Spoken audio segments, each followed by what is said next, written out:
तो मूवी की शुरुआत में हम एक नर्स को देखते हैं जो हॉस्पिटल का काम खत्म करके अपने घर जा रही थी। जैसे ही वो अपने घर की लिफ्ट में गई, वहाँ एक हेलमेट पहने हुए आदमी खड़े थे।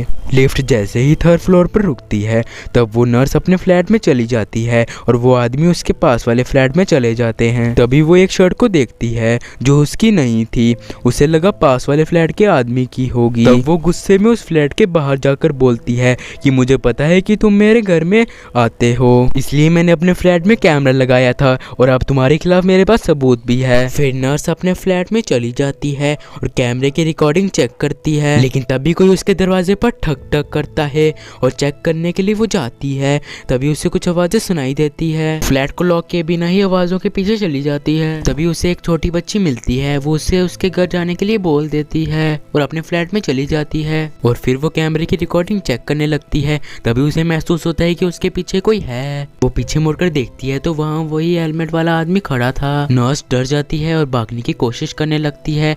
तभी वो आदमी उसे लगातार रॉड से मारकर मार ही देता है।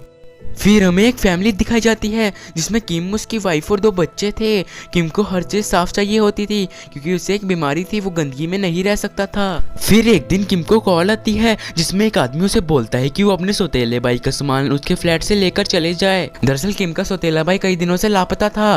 किम अपने भाई के फ्लैट में जाता है जो कि वही बिल्डिंग थी जो हमें मूवी की शुरुआत में दिखाई गई। जैसे ही किम अपने भाई के फ्लैट में जाता है तो उसे वहाँ उसके भाई के सामान के साथ साथ और भी कई सामान दिखते हैं जो कपड़े नर्स के थे। किम को अजीब लगता है और वो केयरटेकर को कॉल करके पूछता है कि क्या उसके भाई के साथ भी कोई रहता था, लेकिन वो केयरटेकर मना कर देती है।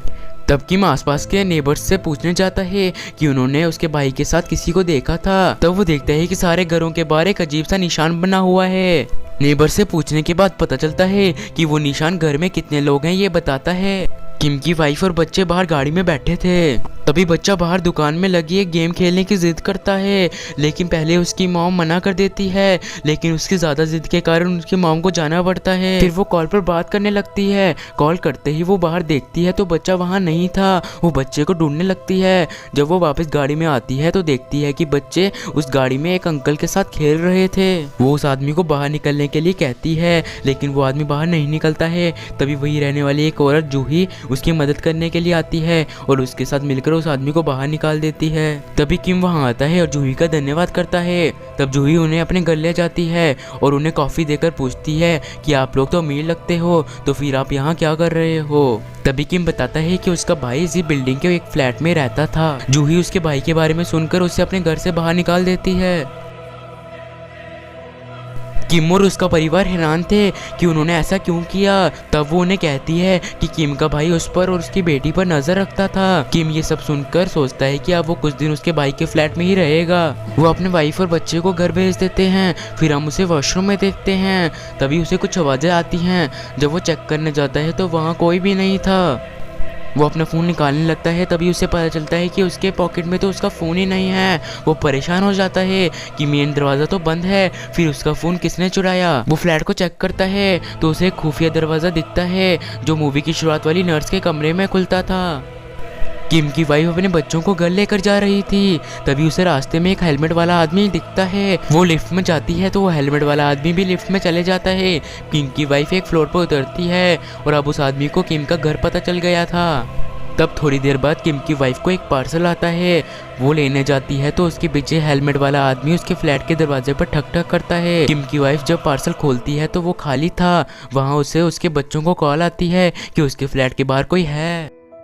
किम की वाइफ उन्हें दरवाज़ा खोलने से मना करती है। तभी वो आदमी दरवाजे के नीचे वाले छेद से हाथ डालकर दरवाज़ा खोलने की कोशिश करता है, लेकिन वो आदमी दरवाज़ा नहीं खोल पाता है। किम की वाइफ आकर दरवाज़ा खोलती है। तभी पीछे से हेलमेट वाला आदमी उसके फ्लैट में घुसने की कोशिश करता है। किम की वाइफ उसे रोकने की कोशिश करती है और चिल्लाती है और वो लोगों से मदद मांगने की कोशिश करती है। तभी पास के फ्लैट में एक आदमी वहाँ पर आता है और हेलमेट वाला आदमी डरकर भाग जाता है। किम की वाइफ किम को सब कुछ बता देती है। तब किम उसे बताता है कि क्या पता वो उसका सौतेला भाई हो। तब किम अपने वकील के पास जाता है और हमें तब पता चलता है कि किम के सौतेले भाई के पेरेंट्स ने किम को गोद लिया था और उन्होंने अपनी सारी जायदाद किम को दे दी थी।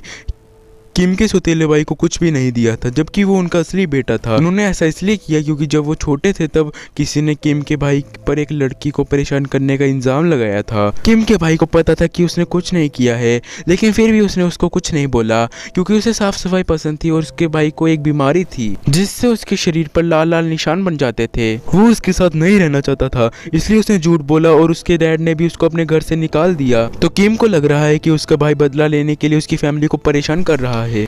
फिर किम अपने भाई के फ्लैट पर आ जाता है। तभी उसे उसकी वाइफ का कॉल आता है कि वो अपनी बेटी को तो घर ले आया है पर बेटा गार्डन में खेल रहा है और वो हेलमेट वाला आदमी भी उसी गार्डन में है। किम हेलमेट वाले आदमी को पकड़ लेता है, लेकिन वो उसका भाई नहीं था। तब किम एक डंडा लेकर अपने भाई के फ्लैट में आ जाता है, लेकिन वहाँ कोई भी नहीं था। फिर वो अपनी गाड़ी में चले जाता है। तब उसे एक हेलमेट वाला आदमी दिखता है जो दुकान पर जा रहा था। वो उसका पीछा करने लग जाता है। किम उसे पकड़ लेता है, लेकिन वो भी किम का भाई नहीं था बल्कि शुरुआत वाली नर्स का दोस्त था। फिर किम और नर्स के दोस्त फ्लैट में बातें कर रहे होते हैं। तो नर्स का दोस्त बताता है कि उसका क्रेडिट कार्ड नर्स के पास था, लेकिन अब कोई उसे यूज़ कर रहा है। तभी किम को हेलमेट वाला आदमी दिखता है। वो दोनों उसका पीछा करते हैं। वो नर्स के कमरे में पहुंच जाते हैं। वहाँ एक अलमारी खोलने पर उन्हें नर्स की लाश मिलती है जो किम के ऊपर गिर जाती है। वो डर जाता है। नर्स का दोस्त रो रहा था। तभी हेलमेट वाला आदमी उसे मार देता है।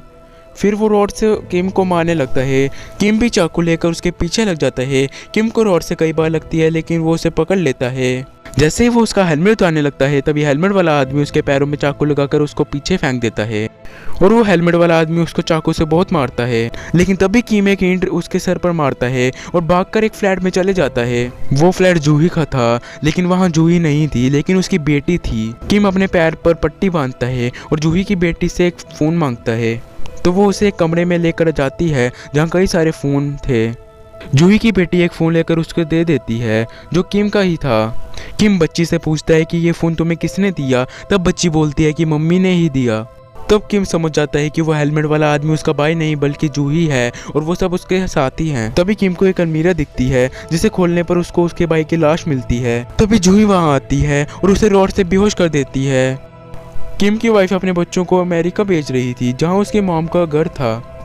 जब किम की वाइफ गाड़ी में थी तब किम की वाइफ को याद आता है कि वो दवाइयाँ फ्लैट में ही भूल गई है। वो उसे लाने फ्लैट में आती है और जैसे ही वहाँ से जाने लगती है तभी उसे किम का कॉल आता है। किम उसे बताता है कि वो हेलमेट वाला आदमी और कोई नहीं बल्कि जूही है और वो वहाँ आ रही है। लेकिन तभी जूही वहाँ आ जाती है और रॉड से मारकर उसे बेहोश कर देती है। फिर बच्चों वाली गाड़ी के पास जाने लगती है और बच्चों को गाड़ी खोलने के लिए कहती है, पर वो नहीं खोलते हैं। पर जूही ने किम से पहले ही कार की चाबी ले ली थी। वो कार में घुस जाती है, लेकिन बच्चे तभी गाड़ी से निकलकर भागने लग जाते हैं और अपने फ्लैट में चले जाते हैं। जूही भी उनका पीछे करते करते फ्लैट में चली जाती है। पीछे से किम भी वहीं आ जाता है, लेकिन जूही फिर से किम को बहुत मारती है और बेहोश कर देती है। फिर बच्चों का पीछा करने लग जाती है। तब किम को होश आ जाता है। किम जूही को बोलता है कि अगर तुम्हें पैसा चाहिए तो मैं दे देता हूँ। डर के मारे जूही किम को मारने लग जाती है, लेकिन किम ने देखा था कि घर में पेट्रोल गिरा है, इसलिए उसने लाइटर से वहाँ आग लगा दी। आग जूही के पास थी तो जूही आग में जल जाती है और पुलिस अंदर आ जाती है और उनके पूरे परिवार को बचा देती है। अगर मूवी अच्छी लगी हो तो लाइक करना और चैनल को सब्सक्राइब करना।